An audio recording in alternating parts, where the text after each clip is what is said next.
Pemirsa, Anda kembali di Selamat Pagi Indonesia. Lembaga survei Poltreking merilis hasil survei elektabilitas capres dan partai terbaru. Nama Anies Baswedan berikut Partai Nasdem mengalami lonjakan elektabilitas di DKI Jakarta, dan Jawa Barat.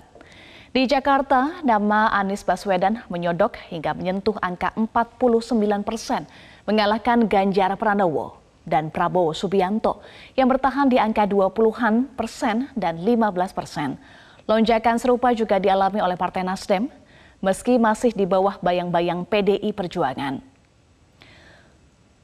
Survei elektabilitas Partai Nasdem mencapai 14,3%.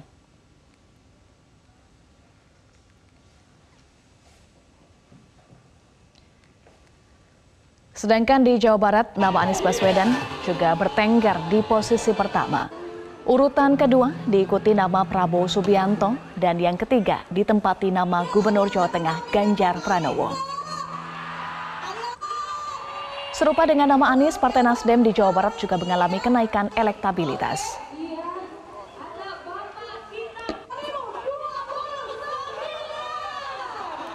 Pemirsa, kami akan ajak Anda menyimak sejumlah data terkait dengan kekuatan politik elektoral calon presiden dan partai politik di Pulau Jawa. Kenapa Pulau Jawa menjadi penting diukur peta kekuatan elektoralnya? Ya, karena hampir 60% pemilih yang ikut pemilu berada di Pulau Jawa. Kami hadirkan data dan fakta berikut ini, pemirsa. Ini yang membuat Pulau Jawa menjadi kunci penentu kemenangan karena data dari KPU RI menunjukkan lebih dari 50% DPT atau daftar pemilih tetap ini berada di Pulau Jawa, 57,4%. Sementara untuk di luar Pulau Jawa ini angkanya adalah 42,6%. Sementara itu pemirsa, berdasarkan survei Poltreking Indonesia periode 26 November hingga 2 Desember 2022, tergambar peta 3 capres terkuat di 5 provinsi di Pulau Jawa. Ada nama Anies Baswedan, Ganjar Pranowo, dan juga Prabowo Subianto. Nah, Anies ini unggul di 3 provinsi di Pulau Jawa, yakni di DKI Jakarta, di Banten, dan juga di Jawa Barat. Survei Poltreking juga menunjukkan angka elektabilitas Anies di Jakarta dan juga Banten ini relatif tinggi, terpaut di atas 19% dibandingkan dengan kandidat lainnya. Di Jawa Barat, Anies relatif kompetitif, hanya terpaut sekitar 6% dengan Prabowo Subianto. Yaitu adalah 3 wilayah DKI Jakarta, Banten, dan juga Jawa Barat. Bagaimana dengan wilayah lainnya? Kita akan melihat untuk wilayah Jawa Tengah dan Jawa Timur. Boleh dibantu teman-teman? Ya, ini kita lihat Jawa Tengah dan juga Jawa Timur.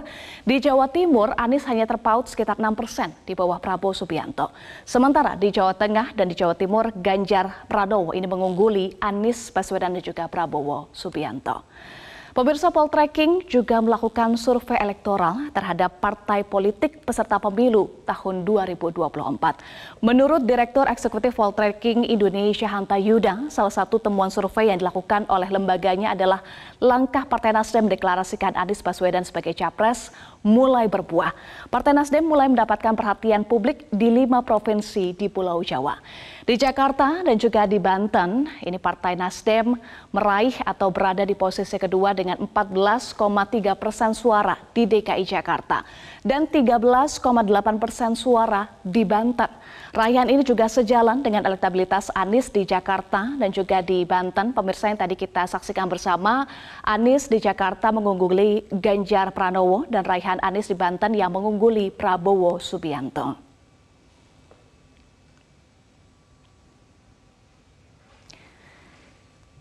Ya, pemirsa, itu adalah sejumlah data hasil survei Poltreking terkait dengan elektabilitas capres dan parpol di Pulau Jawa.